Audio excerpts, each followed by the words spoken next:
Good evening. Welcome to Public Forum. I'm Natasha Jhabhaskar. The DMK, which is the ruling Congress' biggest ally in the UPA, walked out of the Lok Sabha today during External Affairs Minister Salman Khurshid's reply to a debate on the Sri Lanka issue. During the discussion, it brought pressure again on the government to vote against Sri Lanka when the top human rights body of the UN meets next week in Geneva. External Affairs Minister stuck to the government's stand that it would let Parliament know when it decides on how India will vote on the resolution. He said the Indian government does not want to play the role of a big brother with respect to Sri Lanka, but they do want Lankan Tamils to live a life of dignity. The Sri Lankan forces have been accused of killing thousands of minority Tamils. Almost 4 years since the end of the war, the situation in Sri Lanka is far from a just peace. Tonight on Public Forum, we discuss the Sri Lankan Tamils issue and what should be India's stand.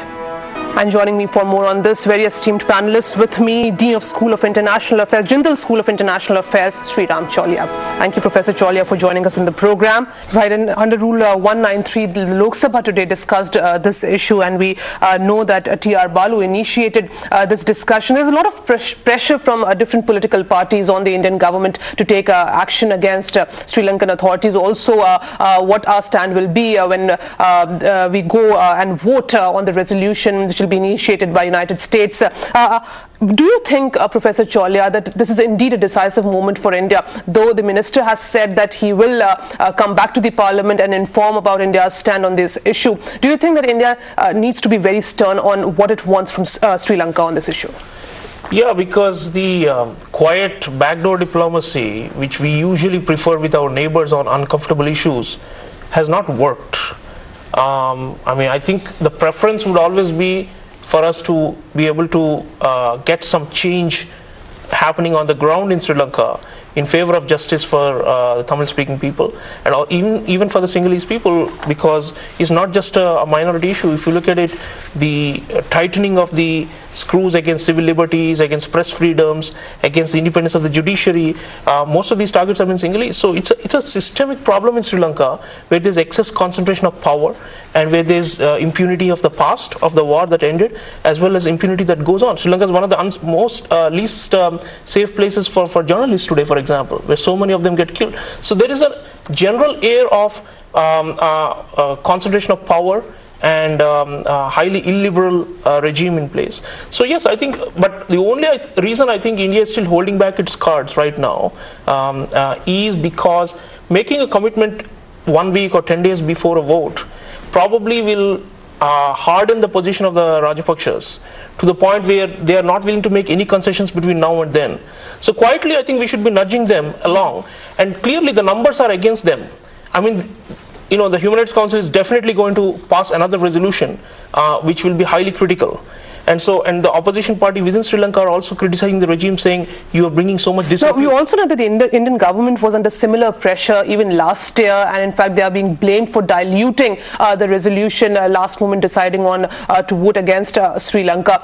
Do you somewhere feel that it's time for the Indian government to take a stand on this issue, and this backdoor diplomacy will not work? And also the way we are engaging with Sri Lanka, be it the Minister of External Affairs, Mr. S.M. Krishna, the former minister, visiting Sri Lanka last year in January, and then followed by President Rajapaksa's visit to India in September. Apart from these diplomatic visits, it's also important to tell them the devolution of power, because this is what President Rajapaksa has been telling time and again, that we are working on this. Rehabilitation, reconciliation is our foremost concern. Even in the last resolution, the highlight was accountability and reconciliation. Now, these are issues which have not really been addressed by the President. It's a saga of, lies and more lies, unfulfilled promises. GL Paris and some of these guys were saying last year, the Sri Lankan state spokespersons, that after India voted against them in the last session of the Human Rights Council, that we are going to devolve and we will work towards it. But there have been backsliding again. So I think the problem is we are stuck in this March mindset.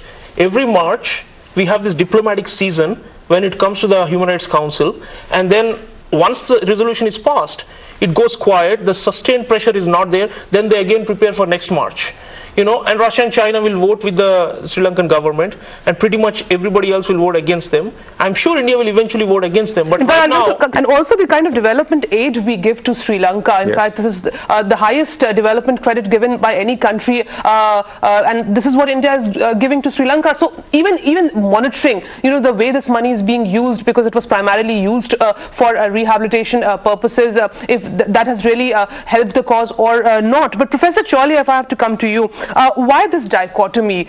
Because President Rajapaksa on one side, he says that he will work on the 13th Amendment plus solution, devolution of powers, but on the other side, this time in his Independence Day speech of February 4, he said that he rejects the greater autonomy to the Tamils by suggesting that there will be no devolution to the provinces. In his own words, he said, and I quote, "When the people live together in unity, there are no racial or religious differences. Therefore, it is not practical for this country to have different administrations based on ethnicity. The solution is to live together in this country with equal rights for all communities," unquote. So what does it say? Do you see a sort of dichotomy here?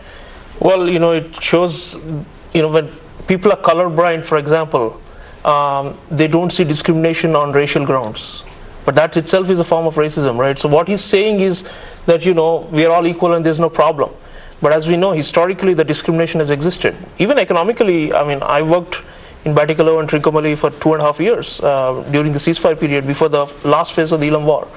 There was a huge difference between the Sinhalese areas and the Tamil speaking areas of the north and east in terms of living standards and so on. So they've always been second-class citizens, and for it to be acknowledged and rectified, you will need some kind of what may be called affirmative actions. And what we are talking about, autonomy, which is India's thing, the 13th Amendment, so on, and creating a federal system, all these are steps towards rectifying that imbalance. But for the Rajapaksa, it's like, the moment he devolves power, then he and his brothers who are controlling the entire state apparatus will have to loosen up. And that is where they fear. And there is also a level of distrust. You see, if you look at all the so-called provincial elections that they conduct in the districts and so on, in the north and east, they've always been careful to outlaw candidates or to ensure candidates who are seen to be disloyal to the Sri Lankan state from winning. So what the entire system shows that if they cede authority and devolve and create a quasi-federal system, like, for example, like we have, they're afraid of secession restarting, maybe in a new form.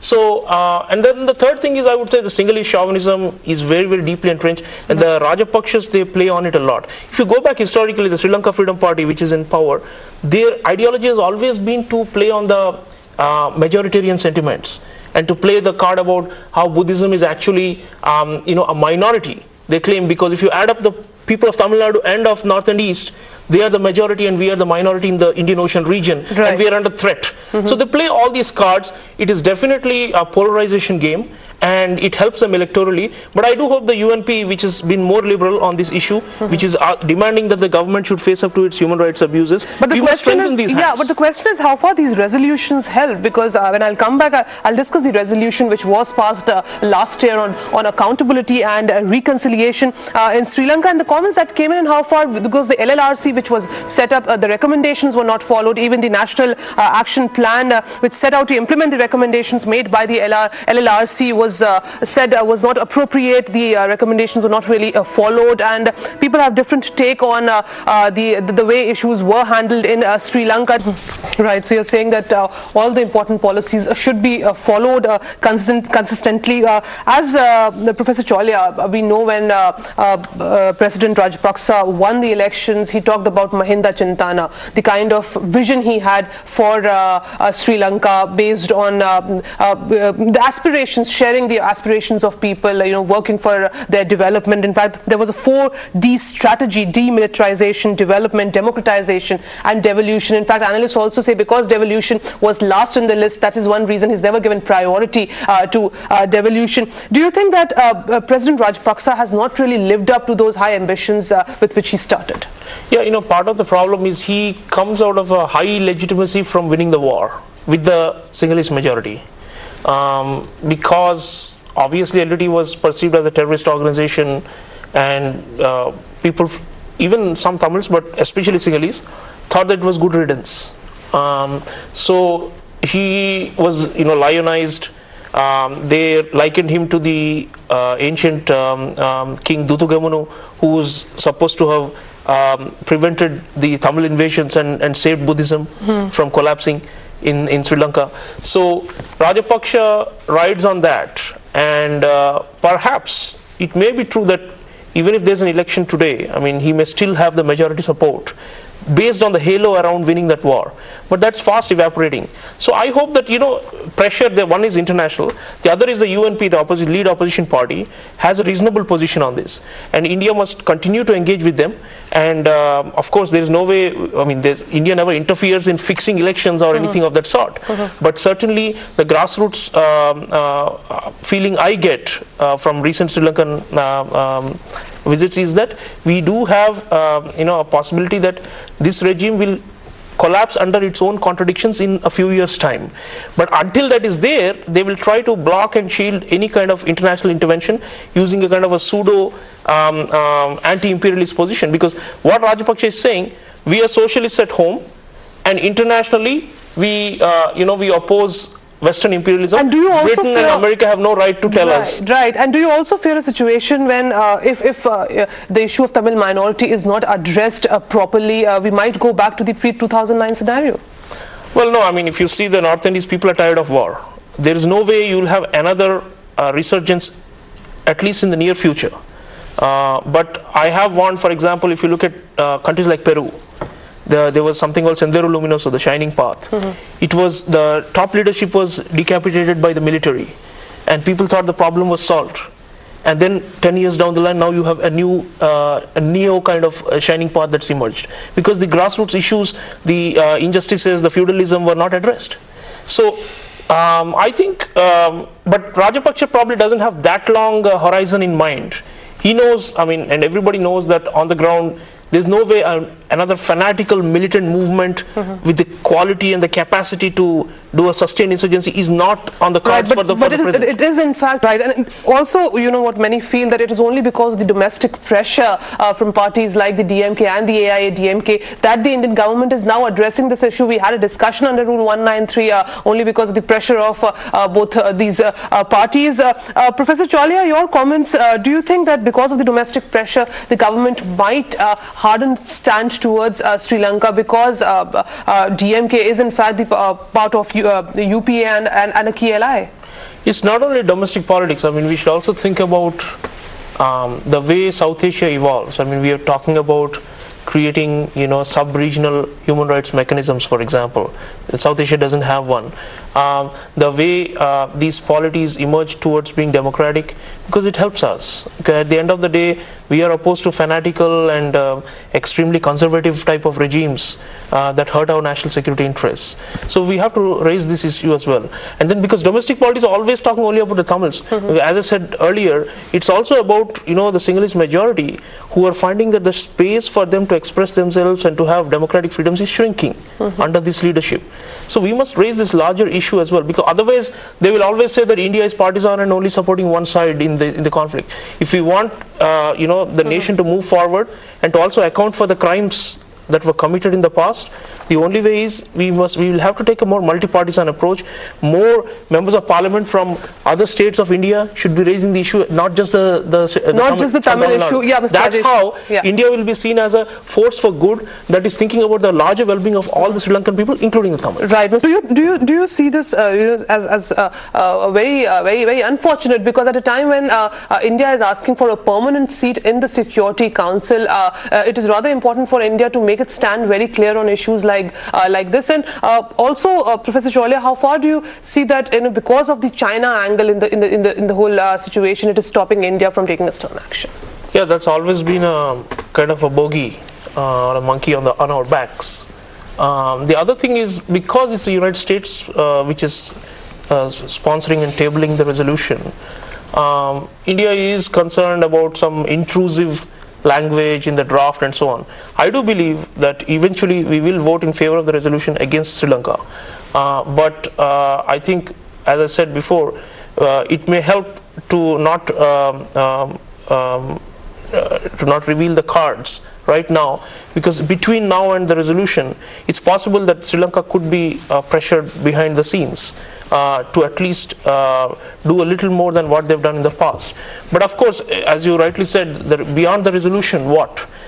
We have another 12 months before the next, possibly the next resolution in March 2014, exactly. Right? So it's become a kind of a... And what happened with the last resolution? Yeah, so it was breached, which is actually a violation of international law and Sri Lanka's commitments to international law and its, and to the Human Rights Council.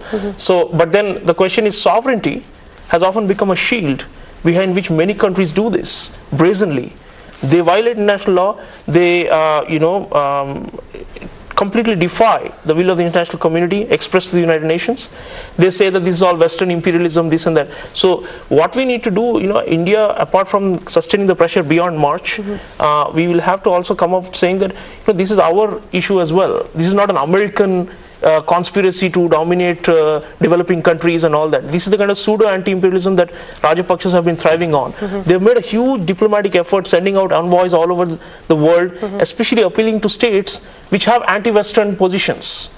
Now the point is, first of all, India is neither anti-Western nor pro-Western. India is India, right? We have to take a position based on our interests as well as our role as a democratic state which should promote harmony and coexistence in our whole region. So that is the whole challenge for us. And I think one other factor which we must bring in is Sri Lanka is now starting to grow again as an economy since the war ended. And Sri Lanka will increasingly be dependent on investments.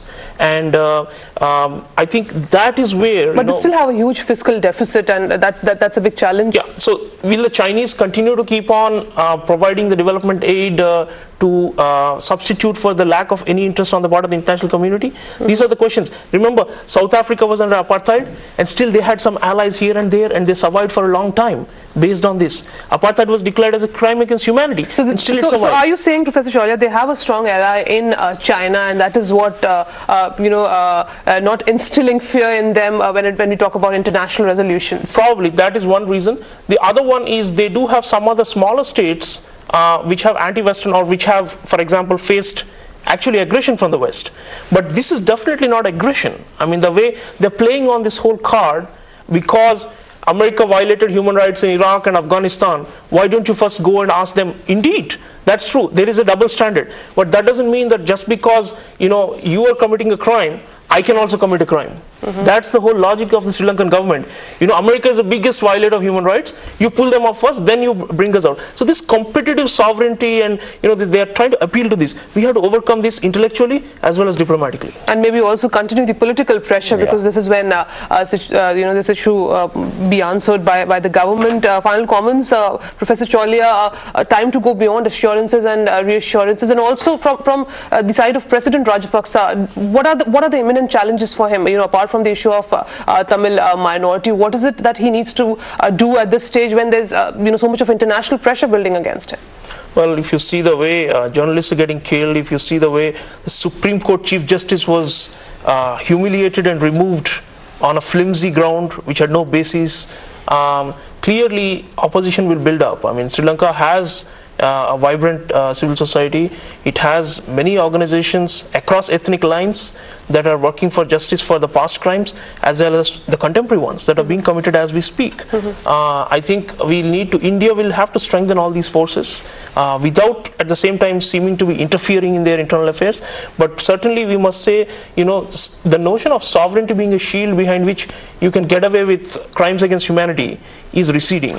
And India is an example of that. We have rectified some of our own errors in fighting counterinsurgencies in many parts of our own country. And that is where, India is a role model, and we must, continue to argue before the entire world community that we, emulating our federal system as well as our way of resolving these separatist problems is the best chance Sri Lanka has in the long run. So Rajapaksa doesn't have this foresight to think about 10 years, 20 years down the line. We need that kind of leadership, and hopefully the UNP is going to provide it. And one sad fact has been that the last election, the leader of opposition was bundled away and he was nowhere to be seen. These are like practices of police states. And also amending the constitution and stretching his tenure. Absolutely. So, for example, we have not taken a strong stance on military coups or these sort of issues yet. We have not developed that sub-regional human rights tendency I was talking about. ASEAN is doing it. You know, ASEAN finally confronted Myanmar. Right. After many years of hiding behind and saying regional, solidarity for a fellow Southeast Asian nation. Eventually they did. SAARC will also have to build this. And one issue which concerns us as well, so it's time to be proactive than just reactive. Thank you very much for joining us in this program, Mr. Ramachandran, Professor Chaulia and Mr. Rajesh. Thank you very much for coming here, and that's all we have for you in this edition of Public Forum. Thank you very much for watching. Namaskar.